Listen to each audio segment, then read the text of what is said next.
I showed up to my wife's law firm opening party only to see everyone laughing and pointing. Test run husband is here. Then my wife handed me an envelope. The first job of my firm is our divorce, sign and leave. So I walked away. Quietly canceled every payment, party, trip and pulled out my $20 million investment to her firm. Minutes later, my phone lit up with 456 missed calls. And someone showed up at my door. You know what they say about karma? Sometimes she's a patient who takes her sweet time. But tonight, as I'm walking into the Hilton atrium wearing my best Tom Ford suit and a smile that could sell ice to Eskimos, I have no clue that karma is about to clock in for overtime. The place is absolutely buzzing.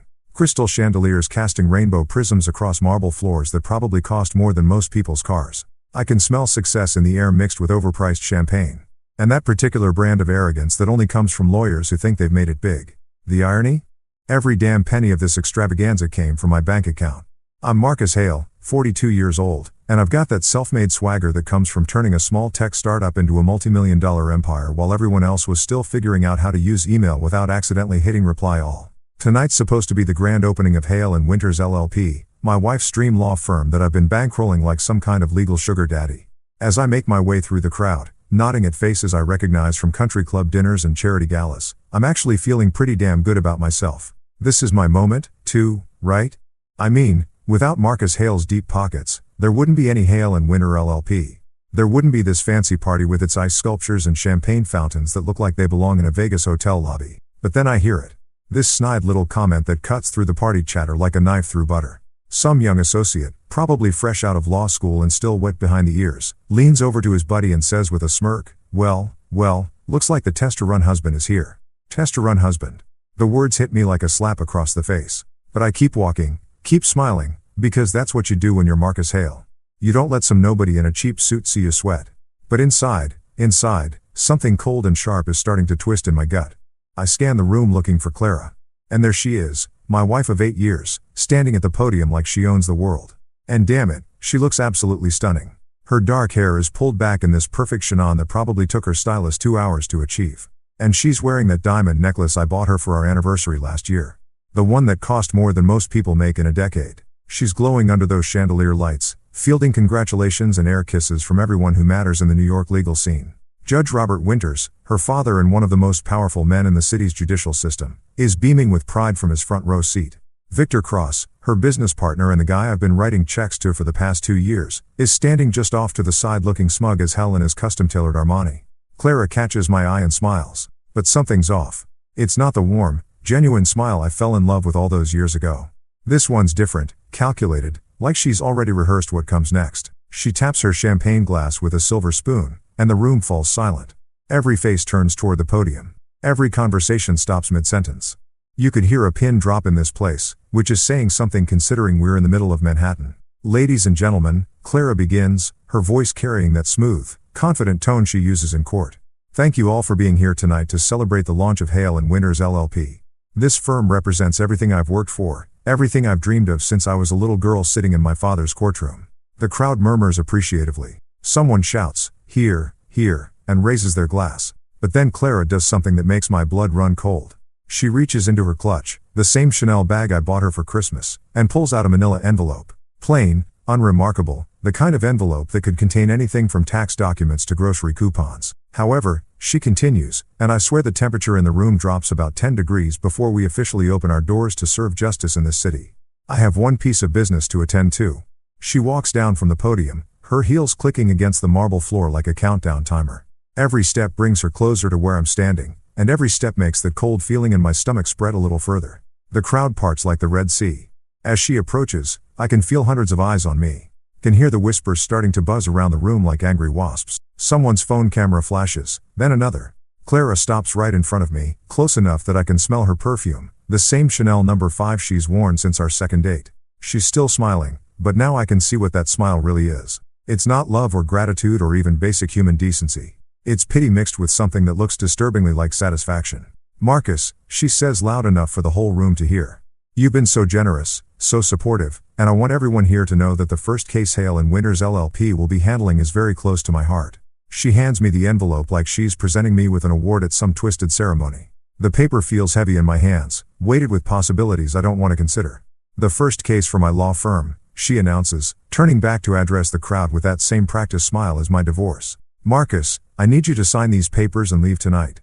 The words hang in the air like smoke from a gun barrel. For a moment, everything is perfectly silent. Then the applause starts, scattered at first, then growing louder. Some people are gasping, covering their mouths with their hands like they're watching a car crash in slow motion. Others are filming with their phones, probably already uploading to social media with hashtags like #LawyerLife and #PowerMove. I stand there holding that envelope, feeling like the biggest fool who ever walked the earth. This is my money funding this party. These are my connections filling this room. I'm the one who made this entire night possible, and now I'm being dismissed like some kind of hired help who's overstayed his welcome. The humiliation should be crushing. The betrayal should bring me to my knees. 8 years of marriage, 2 years of supporting her dream firm, $20 million of my own money. All of it reduced to a manila envelope, and a public execution in front of everyone who matters in New York's legal community. But you know what? I don't shout. I don't throw the envelope back in her face. I don't cause the scene that everyone's probably expecting, the dramatic meltdown that would give them something to gossip about at their country club brunches for the next 6 months. Instead, I do something that probably surprises everyone in that room, maybe even myself. I fold that envelope in half, slide it into my jacket pocket, and walk toward the exit with my head held high. As I push through the crowd, I can hear the whispers starting up again. Can feel their eyes following my every move. But I keep walking past the ice sculptures and champagne fountains, past the marble floors and crystal chandeliers, past everything I paid for but apparently never owned. Outside, the New York night air hits my face like a blessing. I loosen my tie, let the cool breeze wash away the stuffiness of that overpriced hotel ballroom. And then, standing there on the sidewalk with the city lights reflecting off the wet pavement, I do something that would probably shock everyone still inside celebrating my public humiliation. I smile. Not the fake practice smile I've been wearing all evening, but a real one. Faint, but genuine. See, here's the thing about being Marcus Hale that none of those people in that room understand. I didn't get where I am by being stupid. I didn't build a multi-million-dollar empire by trusting people at their word. And I sure as hell didn't survive in the cutthroat world of business by not having a few contingency plans up my sleeve. They think they've won. They think this is the end of the story. The foolish husband who got played by his ambitious wife and her slick business partner. They think Marcus Hale just got taken for the ride of his life. They haven't seen anything yet. The real game, it's just getting started. You know what's funny about betrayal? It's like food poisoning. At first, you're just confused and uncomfortable, but then it hits you all at once, and suddenly you're seeing everything with crystal clarity. By the time I get back to my apartment on the Upper East Side, that clarity is burning through me like acid. I pour myself 3 fingers of Macallan 25. The good stuff I save for special occasions, though, I'm pretty sure getting publicly divorced at your wife's law firm launch party qualifies as special in the most twisted way possible. The amber liquid burns going down, but it's nothing compared to the fire that's been building in my chest since I walked out of that circus. My apartment feels different now, quieter. All those little touches that scream successful married couple. The matching throw pillows Clara insisted on, the wedding photos in their expensive frames. The abstract art she picked out because it was investment pieces. Now they just look like props from a play I didn't know I was starring in. But I'm not here for a pity party. I've got work to do. I head straight to my study, past the floor-to-ceiling windows that offer a $1 million view of Central Park. Most people think the view is what makes this room special, but they'd be wrong. The real magic is behind the custom-built bookshelf where a hidden panel slides away to reveal my private safe. This isn't some dinky hotel room safe where you stash your passport and a few $100. This is a proper vault. Fireproof, waterproof, and big enough to hold everything that really matters. I punch in the code and the heavy door swings open with a satisfying click. Inside, organized with the kind of obsessive precision that would make a Swiss banker weep with joy, are my primary assets, not stocks or bonds or crypto wallets. Those are for amateurs. No, these are the documents that separate the players from the played, the hunters from the hunted. I pull out the first binder, thick as a phone book and labeled in my own handwriting. Hale and Winters LLP Financial Structure. Every page tells a story. And boy, is it a doozy. Here's what Clara and her smug partner Victor didn't understand about Marcus Hale. I don't just throw money at things and hope for the best. When I invest, I document everything. When I write a check, I create a paper trail that could be followed by a blind accountant with dyslexia. The first section shows the initial seed money. $5 million transferred from my personal account to establish the firm's operating capital. Clara thought it was a gift, a loving husband supporting his wife's dreams. In reality, it was a loan with very specific terms that she never bothered to read because she was too busy picking out office furniture and planning launch parties. Next up, the office lease. That gorgeous corner suite on Madison Avenue with a mahogany conference table and the view of the Chrysler Building. The one that costs $40 grand a month. Yeah, that's in my name. The lease agreement sits right here in black and white along with the security deposit receipt for $200,000. I flipped through more pages. Each one a little insurance policy I never thought I'd need to cash in. Interior design costs another $250,000 for Clara's vision of sophisticated legal elegance. The custom law library with its first edition legal texts and hand-carved shelving, 6 figures. The state-of-the-art computer system and case management software, another H100 red grand. But the raw kicker is the recruitment expenses. Clara and Victor went on a hiring spree like they were building the legal equivalent of the Yankees. They poached senior associates from white shoe firms, offering signing bonuses and inflated salaries that would make Wall Street executives jealous. Every single one of those offers was backed by my money. And every single contract includes a clause that ties their employment to the firm's financial stability. As I'm going through these documents, something starts bubbling up from deep in my chest. At first, I think it might be another wave of humiliation, but then I realize what it actually is. Laughter.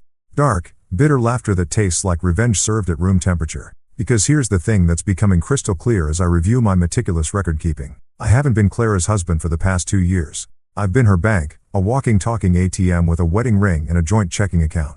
Every dinner party where she introduced me as my husband, the tech entrepreneur, she was really saying my financier who doesn't understand law. Every time she asked my opinion on hiring decisions or office locations, she was just being polite while spending my money. Every passionate speech about building something meaningful and lasting, she was talking about building it on my dime while planning to cut me out of the picture. I pull out my laptop and start cross-referencing the documents with my bank statements. The pattern is so obvious now that I can't believe I missed it. Every major expense for the firm coincided with Clara working late nights, taking client dinners that always seemed to include Victor, and coming home with that glow that I stupidly thought was professional satisfaction. $20 million. That's what the grand total comes to when you add up every check, every wire transfer, every credit card payment I've made to support Hale & Winters LLP. $20 million to fund my wife's affair and finance my own public humiliation. But here's where Clara and Victor made their fatal mistake. They assumed I was just another rich guy who got successful by luck and stayed successful by throwing money at problems. They thought I was the kind of Mark who signs papers without reading them and trusts people because it's easier than being suspicious. They clearly never did their homework on how Marcus Hale actually operates. Every single one of these transactions was structured as a business investment, not a marital gift. Every contract includes performance clauses, accountability measures, and most importantly, exit strategies. Clara never read the fine print because she was too busy planning her grand debut as New York's hottest new legal power couple. I close the binder and reach for the next one: corporate structure and silent partner agreements. This is where things get really interesting. See, when you're putting $20 million into a startup law firm, even one run by your loving wife, you don't just write checks and hope for the best, you create legal structures that protect your investment.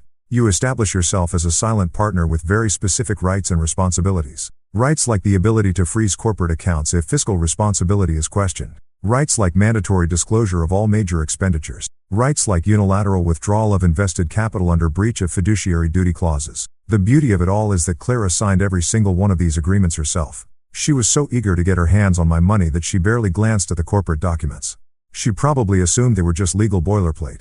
The kind of paperwork you sign when your husband is being overly cautious about protecting his assets. I lean back in my chair and take another sip of that Macallan, savoring both the whiskey and the irony. At this very moment, Clara and Victor are probably still at the Hilton, basking in the afterglow of their power move, accepting congratulations from all those legal eagles who witnessed my public takedown. They think they've won. They think Marcus Hale just got played by the 2 smartest people in the room. They're probably already planning how to spend my $20 million, maybe even joking about how easy it was to separate a fool from his money. What they don't realize is that Marcus Hale doesn't get played. He plays the game better than everyone else. And sometimes that means letting people think they're winning right up until the moment they realize they've been checkmated. I close the safe and pour myself another drink. Tomorrow, the real education begins. Tonight, I'm just a guy in an expensive apartment surrounded by evidence of the biggest mistake his wife ever made. But hey, we all make mistakes. The trick is making sure yours aren't fatal. You know what separates successful people from everyone else? Timing. Not just knowing what to do, but knowing exactly when to do it. And as I'm sitting in my study at 2:47 a.m., nursing my 3rd glass of Macallan and staring at my laptop screen, I realize that my timing has never been better. The city outside my windows is mostly asleep, but I'm wide awake with the kind of clarity that only comes from having your world turned upside down and finally seeing it right side up. Clara and Victor are probably passed out in some 5-star hotel suite right now, drunk on champagne and their own perceived brilliance. They think they've pulled off the heist of the century, stealing $20 million and a law firm from Marcus Hale while making him look like a fool in front of half of New York's legal establishment. What they don't know is that Marcus Hale doesn't sleep when there's work to be done. And tonight, there's definitely work to be done. I crack my knuckles and open up my laptop, the screen's blue glow reflecting off the empty whiskey glass beside me. First stop, the firm's online banking portal. Clara probably assumes I don't have access anymore. Maybe even change the passwords in some amateur attempt at digital security. She always was too trusting, too willing to believe that people are exactly what they appear to be on the surface. But here's the thing about being the guy who bankrolled the entire operation. You make sure you always have a way in. Those credentials I memorized when we first set up the corporate account still working perfectly. The backup email address tied to password recovery. That's my personal Gmail account, not Clara's. The security questions, all answered with information only I would know. I'm in the system within 30 seconds, and what I see makes me smile for the first time since the disaster at the Hilton. The account balance shows exactly what I expected. $847,000 in operating capital, sitting pretty in the main business checking account. There's also the money market account with another $1.22 million in reserve funds and the expense account Victor's been using to fund his and Clara's business dinners at the city's most expensive restaurants. This is going to be fun. I start with the smallest moves first. The kind of financial adjustments that won't trigger any immediate red flags, but will definitely cause some interesting conversations come Monday morning. The automatic payment system that handles the firm's monthly expenses, office lease, utilities, cleaning service, coffee suppliers, gets a little adjustment. Not canceled, mind you, just temporarily suspended due to account verification requirements. Next up, the vendor payments. That fancy catering company that provided tonight's champagne fountain and caviar service, their invoice payment just got frozen pending financial review. The florist who created those elaborate centerpieces, same deal. The sound system rental, the photographer, the valet service. Every single vendor who contributed to my public humiliation just got moved to payment pending status. But I'm just getting warmed up.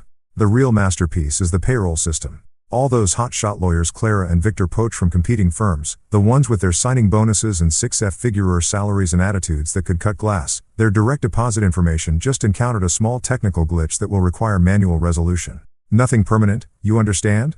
Just a temporary hiccup that might make their mortgage payments a little more interesting this month. I lean back in my chair and take another sip of whiskey, savoring the smooth burn as much as the elegant simplicity of what I'm doing.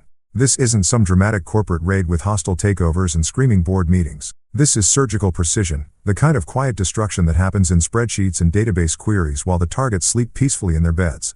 But the real coup de grace is still coming.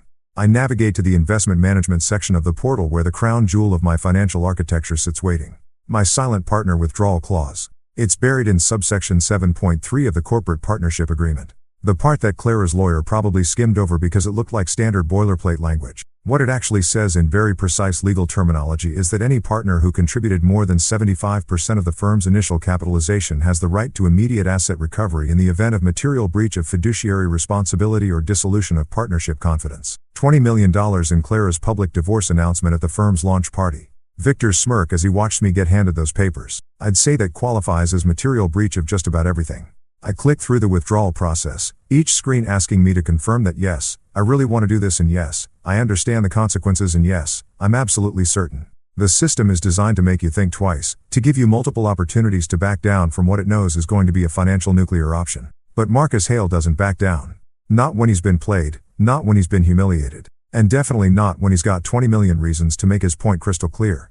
The final screen is beautiful in its simplicity. Withdrawal request submitted. Funds will be transferred within 24 to 48 business hours pinning final documentation review. Below that, a number that makes my heart skip a beat. $20 million. $20 million about to disappear from Hale and Winters LLP's accounts like morning mist in the summer sun. I hit submit and lean back to watch the digital wheels start turning. Somewhere in the depths of the banking system servers, electronic signals are already starting to flow, beginning the process that will transform Clara's dream firm from a powerhouse startup into a very expensive pile of legal documents. The beauty of it all is the timing. It's Saturday night or Sunday morning. Technically, the banks won't start processing anything until Monday, which means Clara and Victor have roughly 40 hours to enjoy their victory before they discover what Marcus Hale's version of a divorce settlement actually looks like. I pour myself one more glass of that Macallan and walk over to the floor-to-ceiling windows overlooking Central Park. The city spreads out below me like a circuit board, all glittering lights and hidden connections. Somewhere out there, Clara is probably sleeping the sleep of the victorious, dreaming about her new life as New York's hottest legal celebrity. What she doesn't know yet is that you can't build a legal empire on someone else's money and then expect them to just walk away when you're done with them. You can't humiliate Marcus Hale in front of half the city's power brokers and assume there won't be consequences. They wanted a scene at that party, some dramatic breakdown they could gossip about over their country club brunches. What they're getting instead is something much more devastating. A silent storm that's going to tear through their perfect little world like a Category 5 hurricane. The best part, they'll never see it coming until it's already too late. I raise my glass to the sleeping city and smile. Monday morning is going to be very, very interesting. Monday morning hits New York City like a freight train. And I'm sitting in my kitchen sipping Colombian coffee that costs more per pound than most people spend on groceries, watching the sunrise paint the sky in shades of orange and pink. It's shaping up to be a beautiful day, the kind that makes you grateful to be alive and absolutely thrilled to be Marcus Hale. My phone has been buzzing since about 6:30 a.m., lighting up like a Christmas tree with incoming calls, texts, and voicemails. The caller ID reads like a who's who of people who suddenly need to talk to me very, very urgently. Clara, 47 missed calls and counting. Victor Cross, 12 calls, each one probably more desperate than the last. And a parade of board members, investors, and vendors whose names I recognize from the very expensive party they threw on Saturday night. I ignore every single one of them. There's something deeply satisfying about having information that other people desperately need while maintaining complete radio silence. It's like being the only person with an umbrella in a thunderstorm. You can choose who stays dry and who gets soaked to the bone. My doorman's voice crackles through the intercom at exactly 10 a.m. right on schedule. Mr. Hey, sir.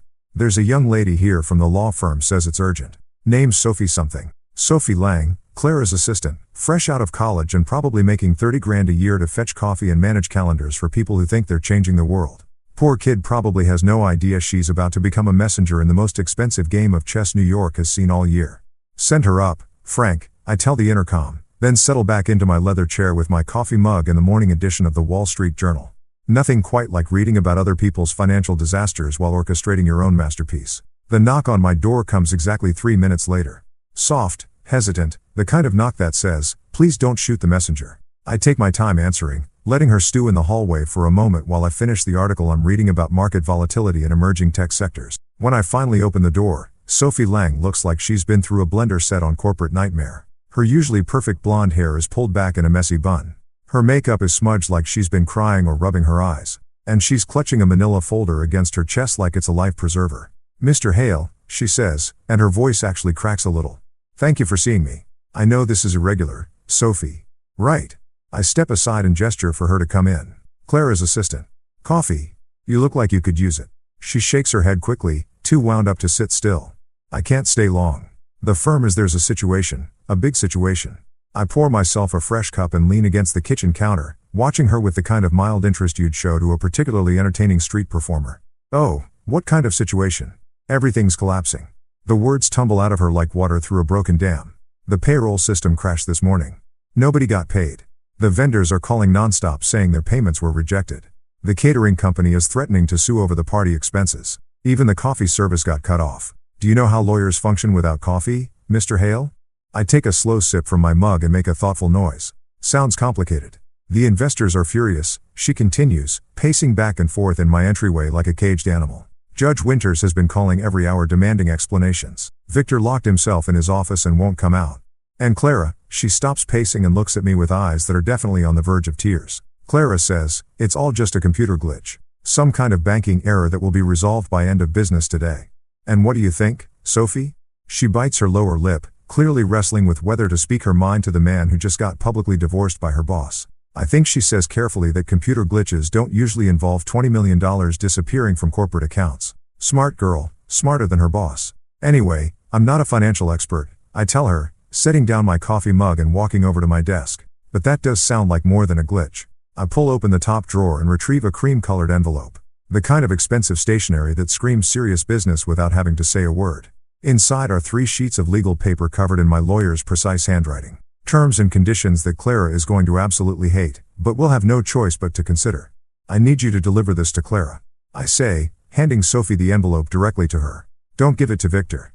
Don't leave it with the receptionist. Don't put it in her inbox. Hand it to Clara personally and tell her she has exactly 24 hours to respond. Sophie takes the envelope like it might explode in her hands. What's in it?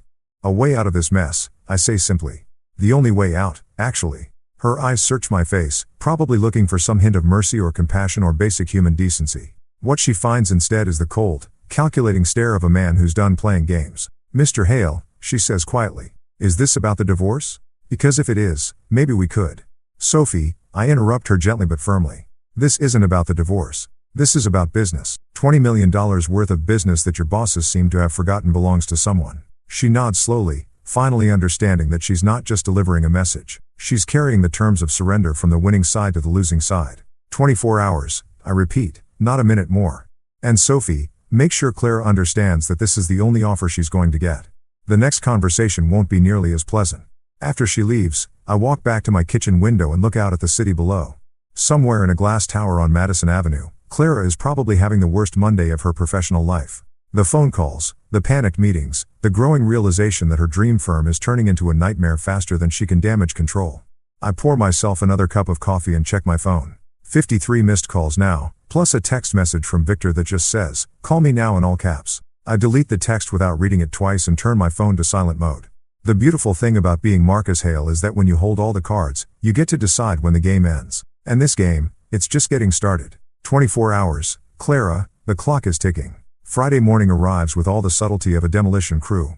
And I'm standing in front of my bathroom mirror at 7:30 a.m. adjusting a tie that costs more than most people's rent while mentally preparing for what's about to be the most satisfying business meeting of my entire career. Today's ensemble is what I like to call corporate executioner chic. Charcoal Tom Ford suit that fits like it was sewn directly onto my body. Italian leather shoes that could probably finance a small car. And a smile that would make a shark jealous. When you're about to walk into a room full of lawyers who think they've been playing chess while you've been playing 4D chess, presentation matters. The ride to Hale and Winters LLP takes exactly 14 minutes in Manhattan traffic, which gives me just enough time to review my notes and savor the irony of walking into a building whose lease I personally guarantee. The lobby looks the same as it did when Clara first showed me the space 2 years ago. All marble and brass and aspirational grandeur designed to intimidate clients into paying premium rates. What's different is the energy. Instead of the confident buzz of legal eagles circling their prey, there's a nervous tension in the air that you could cut with a subpoena. The receptionist, a young woman whose name I've never bothered to learn, looks up at me with eyes wide enough to suggest she knows exactly why I'm here. "Mr. Hale," she stammers. They're waiting for you in the conference room." Of course, they are.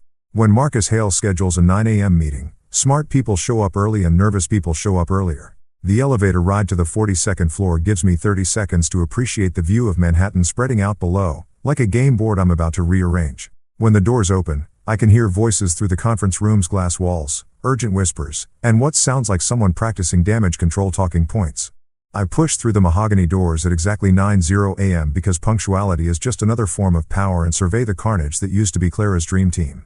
The conference room that once hosted champagne toasts and victory celebrations now looks like a war room staffed by people who've already lost the war. Elaine Porter, the senior counsel who Clara poached from a white shoe firm with promises of partnership and prestige, is sitting at the far end of the table, staring at her coffee cup like it might contain answers to questions she's afraid to ask. 2 junior associates, whose names I've never bothered to learn, are huddled together near the window, probably calculating how quickly they can update their LinkedIn profiles and start sending out resumes. The firm's accountant, a nervous little man who always looks like he's apologizing for existing, has spreadsheets spread out in front of him like tea leaves he's trying to read for signs of financial salvation. And then there's Clara sitting at the head of the table in the same chair where she used to hold court during partners' meetings, looking like she hasn't slept since our conversation 3 nights ago. Her usually perfect appearance has been replaced by the kind of frazzled desperation that comes from trying to hold together something that's determined to fall apart. But the most telling detail in the entire room is the empty chair where Victor Cross should be sitting. "Where's your partner?" I ask, settling into the seat directly across from Clara with the kind of casual confidence that says, "I belong here more than anyone else in the room." "Victor is indisposed," Clara says carefully. "He's been dealing with some personal issues since Monday." Personal issues. That's a polite way of saying nervous breakdown brought on by the sudden realization that he's been screwing around with someone else's wife while spending someone else's money.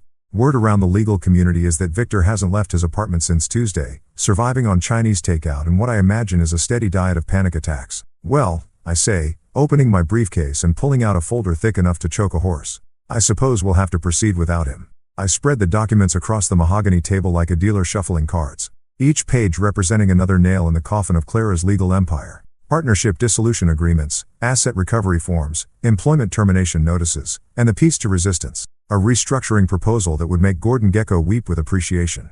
As you all know, I begin addressing the room with the kind of calm authority that comes from holding all the cards. Hale and Winters LLP is currently experiencing what we might charitably call a cash flow problem. Elaine Porter finally looks up from her coffee cup. "Mr. Hale, if this is about the withdrawal of your investment, I'm sure we can work out some kind of payment plan." "This isn't about payment plans, Elaine, this is about fundamental restructuring." I slide a copy of my terms across the table to each person in the room. "These are my conditions for continued operation of this firm." The silence that follows is the kind you get in emergency rooms right before doctors deliver bad news. Everyone's reading, but nobody's speaking, Probably because they're all trying to process the magnitude of what they're looking at. You want Clara to resign as managing partner? Elaine's voice comes out as barely more than a whisper. I want Clara to resign from any operational role in this firm. I correct. She can maintain a position as counsel, but she will have no decision-making authority, no client contact, and no access to firm finances. And Victor asks one of the junior associates. Victor Cross is terminated immediately with no severance, no references, and a non-compete clause that will keep him from practicing law in New York for the next 5 years. Clara finally speaks up. Her voice hollow. Marcus, you're destroying everything we built. Everything I built, I correct her gently. While you were playing law firm, I was actually running a business. The business that kept this place afloat for 2 years while you and Victor were playing house with my money. I stand up and walk to the window, looking out at the city that Clara once thought she was going to conquer. My $20 million will be repaid in structured installments over the next 10 years with interest. I will assume 2 permanent board seats, including the position of financial oversight director with veto power over any expenditure exceeding $10,000. That's essentially a hostile takeover. Elaine stammers. No. I turned back to face the room, and for the first time since this whole thing started, I let them see exactly how much I've enjoyed watching their little empire crumble. A hostile takeover is when someone steals your company. This is what happens when you bite the hand that feeds you and discover it has very sharp teeth. Clara's hands are shaking as she picks up the pen I've placed in front of her. If I sign this, I'll be nothing more than an employee in my own firm. Your firm? I walked back to the table and leaned down so that my face is level with hers. Clara, this stopped being your firm the moment you decided to serve me divorce papers at a party I paid for. What you're looking at now is the Marcus Hale version of a settlement offer. She stares at the signature line for what feels like an eternity, probably running through all the alternatives in her mind. Fight me in court with lawyers she can't afford. Try to start over somewhere else with a reputation that's been nuked from orbit. Declare bankruptcy and watch 20 years of legal career go down the drain. When she finally signs her name, the pen scratches across the paper like fingernails on a chalkboard. One by one, the other partners sign their copies. Each signature another step in what history will probably remember as the most efficient corporate coup in Manhattan legal history. As I'm packing up my briefcase, Elaine Porter clears her throat. Mr. Hale, what happens to the rest of us? You keep your jobs, I say simply. You keep your salaries. You keep your benefits. The only thing that changes is that this firm will now be run by someone who actually knows how to run a business. I'm almost to the door when Clara's voice stops me. Marcus, she says, her voice barely audible. Was this always the plan? Even from the beginning, I turned back and looked at her one last time. This woman I was married to for 8 years, who I trusted with my money and my heart, who I watched build her dreams on the foundation of my bank account before she decided she didn't need the foundation anymore. No, Clara, I tell her honestly, the plan was to love you and support your dreams and grow old together. But plans change when people do stupid things. I closed the door behind me with a soft click, leaving behind the wreckage of Clara's empire and the birth of something entirely new. Outside on the street, I pull out my phone and dial my accountant. Jameson, it's Marcus. Yes, it went exactly as planned. Start the paperwork for the restructuring. And Jameson, make sure the new letterhead reads, Hale Legal Partners. I think it has a nice ring to it. 2 weeks after I basically nuked my wife's legal empire from orbit, I find myself standing in front of a converted townhouse in Brooklyn that looks like it's been through more battles than a Civil War battlefield. The paint is peeling, the front steps are cracked, and there's a fire escape that probably violates about 17 building codes. But something about this place feels more real than all the marble and mahogany I've been dealing with lately. This is where the magic happens, apparently. Phoenix Legal Collective. A name that would make corporate lawyers laugh until they cried, but somehow fits perfectly with the scrappy energy radiating from this building like heat from a furnace. I'm here because my lawyer, Patricia Wells, mentioned something about opportunities in emerging legal markets during our post-coup last week. What she actually meant was, there's this crazy young lawyer in Brooklyn who's making the big firms nervous, and maybe you should check her out before someone else does. The reception area looks like it was decorated by someone who shopped exclusively at garage sales and IKEA's bargain bin. Mismatched chairs, a coffee table that's probably older than most of the staff, and walls covered with newspaper clippings about cases they've won against corporations that could buy and sell this entire building without blinking. But here's the thing about Marcus Hale. I didn't get where I am by judging books by their covers. Some of the most profitable investments I've ever made started in places that looked like they were one health inspection away from being condemned. Mr. Hale, a voice calls from across the room, and I turn to see a woman who's probably young enough to be carded at restaurants, but carries herself with the kind of confidence that usually takes decades to develop. I'm Lydia Torres. Thank you for coming. Lydia Torres looks exactly like what you'd expect from someone running a legal collective in Brooklyn. Dark hair pulled back in a ponytail that says, I don't have time for fancy styling. Jeans that have probably seen more courtrooms than some lawyers see in their entire careers. And eyes that burn with the kind of intensity you usually only find in people who've got something to prove to the world. Miss Torres. I shake her hand, noting the firm grip that doesn't try to overcompensate, but doesn't apologize for existing either. Interesting operation you've got here. She laughs, and it's the kind of genuine sound that I haven't heard in legal circles for longer than I care to admit. That's one way to put it.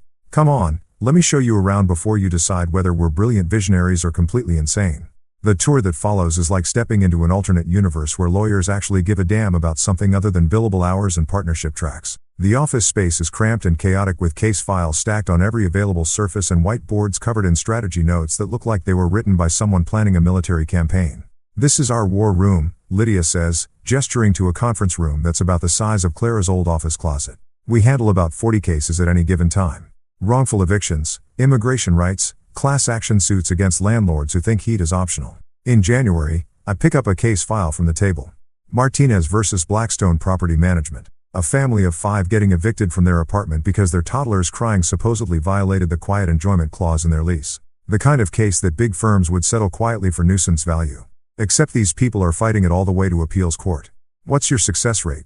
I ask, genuinely curious. Depends how you measure success, Lydia replies, leading me to another room where 3 lawyers who look like they're barely old enough to vote are huddled around a computer screen. If you mean, how often do we get our clients exactly what they're asking for? It's about 60%. If you mean, how often do we keep people from getting completely screwed over by corporations with unlimited legal budgets? It's closer to 90.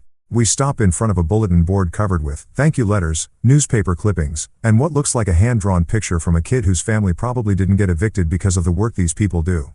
It's the kind of wall decoration you'd never see at Hale Legal Partners, where success is measured in billable hours and partnership distribution. Mr. Hale, Lydia says, and for the first time since I arrived, her voice gets serious. I'm going to be straight with you. We're broke. Not cash flow problems broke or waiting for receivables broke. We're choosing between office rent and employee health insurance broke. I appreciate the honesty. In my experience, people who are willing to admit they're drowning are usually the ones worth throwing a life preserver to. How broke? I ask. We've got about 6 weeks of operating capital left, assuming nobody gets sick and the heating system doesn't completely die before spring. Our biggest corporate case just settled for a fraction of what we were hoping for. And the city cut funding for legal aid programs by 30%. She leads me to her office, which is basically a closet with a window and enough legal books to stock a small library. The desk is covered with financial statements that paint a picture of an organization that's been running on passion and coffee for longer than anyone should have too. We could take corporate clients, she continues, settling into a chair that looks like it came from a 1970s yard sale, charge premium rates for routine contract work, maybe do some regulatory compliance for tech startups. But that's not why we got into law. Why did you get into law? I ask. Because something tells me the answer is going to be refreshingly different from to make partner by 30 and buy a house in the Hamptons. Because the system is rigged, she says, simply because corporate lawyers make more in a month than most people make in a year while families get evicted because they can't afford legal representation. Because immigration courts have a 97% conviction rate when people represent themselves, but a 60% acquit rate when they have competent counsel. She pulls out a folder and spreads some papers across her desk. We're not trying to get rich, Mr. Hale. We're trying to level the playing field just enough so that having money isn't the only thing that determines whether you get justice. I look at the financial projections, the case files, the thank you letters, and something clicks into place that I wasn't expecting. This isn't just another investment opportunity or another way to diversify my portfolio. This is the anti-Clara. This is what Clarara's firm could have been if she'd actually cared about practicing law instead of playing lawyer for the cameras. What would you do with $10 million? I ask. Lydia's eyes widen like I just asked her what she'd do if aliens landed on the courthouse steps. 10 million? Are you serious? Dead serious. 10 million in seed funding in exchange for 40% equity and a board seat. What would you build? She doesn't hesitate, which tells me she's been thinking about this conversation long before I walk through her door. Expand to all 5 boroughs. Hire 20 more attorneys. Create a training program for law students who want to do public interest work but can't afford to take unpaid internships. Set up a legal clinic in every neighborhood where people can get real advice instead of just forms to fill out. And then change the game. Make it so that having a corporate legal team doesn't automatically mean you win. Level the playing field so that justice isn't just for people who can afford it. I pull out my checkbook. Yes, I still carry an actual checkbook because some things are too important for electronic transfers and write out a number that makes Lydia's eyes fill with tears. $10 million. Not a loan with complicated terms and performance clauses. Not an investment with exit strategies and profit-sharing agreements. Just seed money for someone who wants to fight the good fight and actually has the balls to do it. Mr. Hale, she says, staring at the check like it might disappear if she blinks. You've just saved us. You've saved everything we're trying to build here. No, I tell her, standing up and shaking her hand again. You've saved me. I've been so busy playing corporate games that I forgot what it feels like to invest in something that actually matters. As I'm walking back to my car, I pull out my phone and dial Patricia Wells. Patricia, it's Marcus. Remember that emerging legal market opportunity you mentioned? Yeah, I just wrote them a check for $10 million. And Patricia, this isn't about revenge anymore. This is about building something real. For the first time since this whole mess started, I'm not thinking about Clara or Victor or the smoking ruins of Hale and Winters. I'm thinking about what comes next. And it feels a hell of a lot better than looking backward. 3 weeks after I basically adopted a scrappy legal collective in Brooklyn, like some kind of philanthropic sugar daddy, Clara calls me with a proposal that's about as appealing as a root canal performed by a drunk dentist. She wants to meet for coffee to discuss our public narrative, which is PR speak for help me figure out how to spin this disaster so I don't look like a complete idiot. The location she picks is Cafe Orpheus, one of those aggressively neutral Upper West Side spots where divorced couples go to hash out custody agreements and failed business partners meet to divide up what's left of their dreams. It's the kind of place that serves $15 avocado toast and has enough ambient noise to cover heated conversations without making them sound like Jerry Springer episodes. I arrive exactly on time because punctuality is just another form of psychological warfare and find Clara already sitting at a corner table with her laptop open and what looks like a legal pad covered in talking points. She's wearing a navy blue business suit that screams professional competence and makeup that's probably designed to hide the fact that she hasn't been sleeping well since her empire collapsed. Marcus, she says as I sit down, her voice carrying that careful modulation lawyers use when they're trying to sound reasonable while asking for unreasonable things. Thank you for coming. I know this is complicated. I order black coffee from a waitress who looks young enough to be my daughter and settle back in my chair with the kind of relaxed confidence that comes from holding all the cards in a game where your opponent is still trying to figure out what game they're playing. So I say, stirring cream into my coffee with the deliberate slowness of someone who has nowhere else to be and all the time in the world. What's this about, Clara? She slides her laptop across the table like she's presenting evidence in a murder trial. On the screen is a draft press release that's been formatted with all the professional polish of a Fortune 500 company's damage control statement. The headline reads, Hale Legal Partners announces leadership transition. I start reading and with every sentence my appreciation for the creative use of the English language grows exponentially. According to this masterpiece of corporate fiction, Clara is stepping back from operational duties to focus on strategic client relationships. My acquisition of controlling interest in the firm is described as a planned transition to optimize operational efficiency. The complete absence of Victor Cross from any mention in the document is apparently because he's pursuing new opportunities in the private sector. It's like reading a fairy tale written by someone who learned creative writing from SEC filing documents. This is interesting, I say after finishing the entire thing, which takes about 3 minutes because it's mostly buzzwords strung together with corporate nonsense. Very creative. Clara leans forward with the kind of hopeful expression that suggests she actually thinks I might be buying what she's selling. I worked with our communications consultant to craft something that protects everyone's reputation while explaining the transition in terms that the legal community can understand. Our communications consultant, I repeat slowly, you mean the same communications consultant who charged my company $20,000 to plan a launch party where you publicly divorced me? Her face flushes slightly, but she pushes forward like a lawyer who's already committed to a bad argument. Marcus, we both have reputations to protect. This statement allows us to move forward without unnecessary damage to either of our professional standing. I close the laptop and slide it back across the table. Clara, this reads like something a politician would release after getting caught embezzling campaign fonts. It's 90% wrapped in 10% fancy vocabulary. It's a professional statement that it's a lie. I interrupt her gently but firmly. Every single sentence in that document is designed to hide the truth instead of explaining it. You want to protect our reputations? Let's start by telling people what actually happened. She stares at me like I just suggested we take out a full-page ad in the New York Times admitting to war crimes. You want me to tell the truth? The actual truth? Crazy concept, I know, but yes, I want you to tell the truth. For the next 2 hours, we sit in that cafe rewriting Clara's fairy tale into something that resembles actual journalism. It's like performing surgery on a piece of creative writing, cutting away all the corporate speak and media training until what's left is raw, honest, and probably more devastating than anything I could have written myself. The first draft Clara produces is still mostly garbage, but it's garbage that's moving in the right direction. Instead of stepping back from operational duties, she writes, resigning from leadership positions. Instead of planned transition, she admits to financial restructuring following the withdrawal of major investment. But it's still not enough. Try again, I tell her, handing back her laptop after deleting half of what she's written. This time, pretend you're explaining it to your father. Judge Winters doesn't do corporate speak, Clara. He does facts.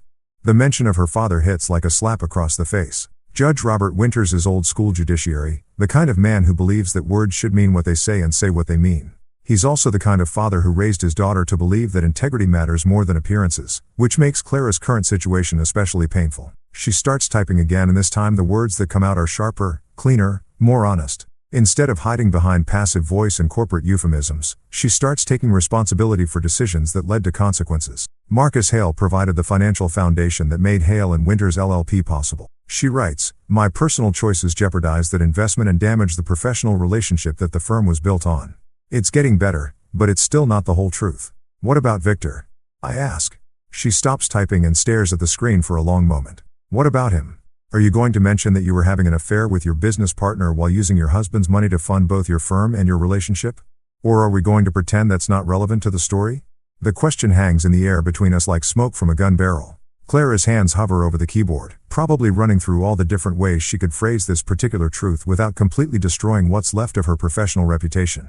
"I made personal choices that compromised my professional judgment," she finally types. "Those choices led to decisions that were unfair to my investors and damaging to the firm's financial stability." It's still corporate speak, but it's corporate speak that acknowledges reality instead of trying to pretend it never happened. We spend another hour refining the language, cutting away the last bits of spin and public relations nonsense until what's left is something that might actually qualify as honest. By the time we're finished, Clara's statement reads like it was written by someone who understands the difference between accepting responsibility and managing public perception. The final version includes an acknowledgement that I funded the firm's entire operation, an admission that her personal decisions led to the firm's financial crisis, and a clear statement that she's stepping down from all leadership roles to allow for proper restructuring under new management. "This is going to destroy my reputation," she says, reading through the final draft one more time.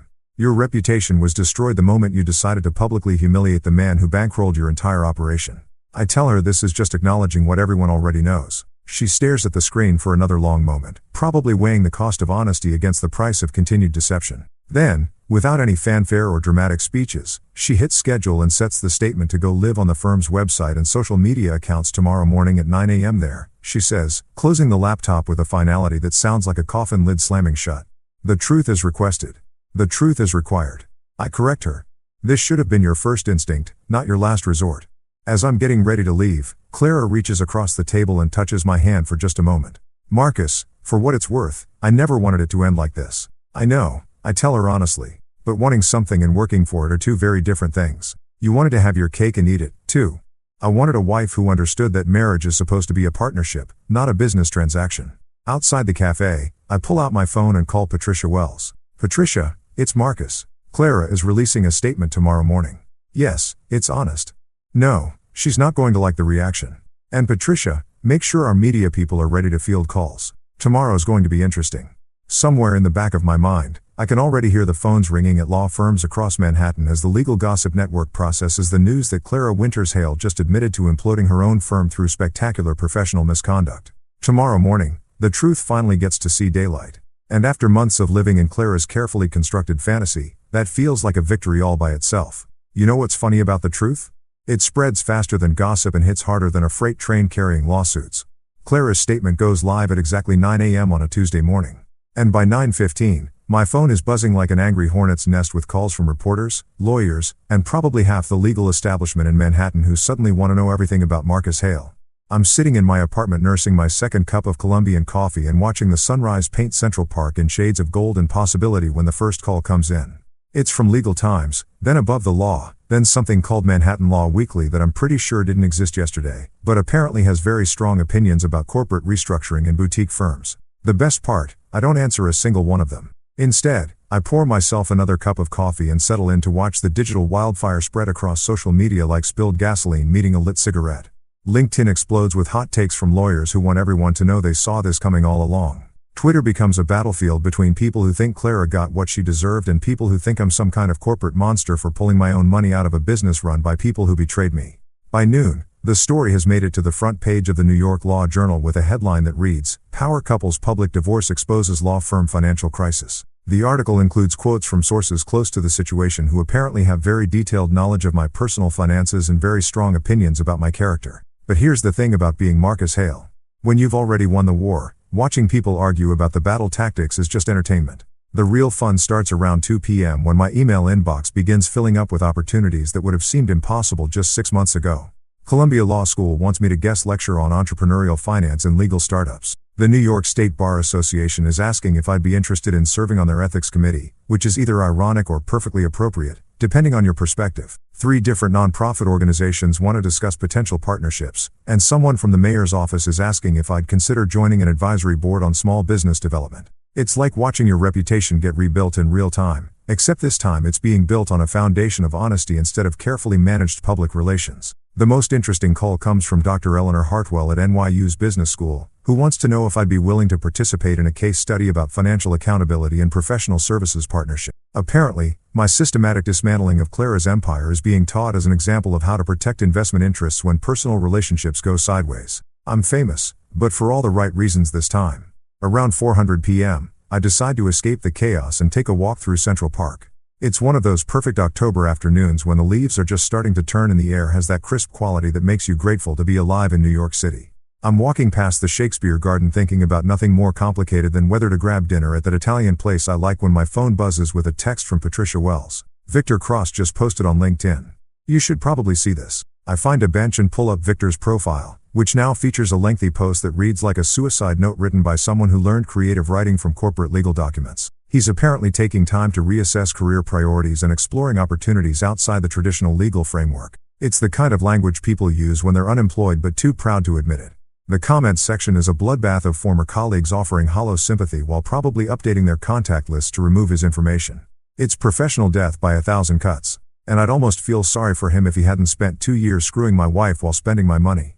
By the time I get home, there are 17 voicemails waiting for me, including one from Judge Robert Winters that simply says, "Marcus, call me when you get a chance. We should talk." Clara's father has always been a straight shooter. The kind of man who doesn't waste words or time on pleasantries when there's serious business to discuss. I call him back immediately because ignoring Judge Winters is the kind of mistake that follows you around for the rest of your life. "Marcus," he answers on the first ring. I read Clara's statement. I also read the coverage in the legal press. "Are you doing okay?" It's such a simple question, but coming from him, it carries the weight of genuine concern. Judge Winters watched his daughter destroy her marriage and her career, and somehow he's asking if I'm okay. "I'm better than I've been in years, Judge," I tell him honestly. "Thank you for asking." "Good. That's good." There's a pause and I can hear him choosing his words carefully. "Marcus, I want you to know that what Clara did, the way she handled this situation, that's not how I raised her. That's not the kind of person I thought she was. People change, Judge. Sometimes they show you who they really were all along. Maybe so, but I want you to know that you handled this with more class than most men would have shown. You could have destroyed her completely, and you didn't." After I hang up, I realize that Judge Winters is right. I could have destroyed Clara completely. I could have made sure she never practiced law again. Could have turned her into a cautionary tale that law students study for decades. Instead, I gave her a chance to rebuild, albeit on a much smaller scale and with a much clearer understanding of how the world actually works. Maybe that makes me a better man than I thought I was. Or maybe it just makes me someone who's learned the difference between justice and revenge. That evening, I'm getting ready for dinner when my doorman calls up to announce that I have a visitor. Dr. Camille Rodas from Columbia Law School.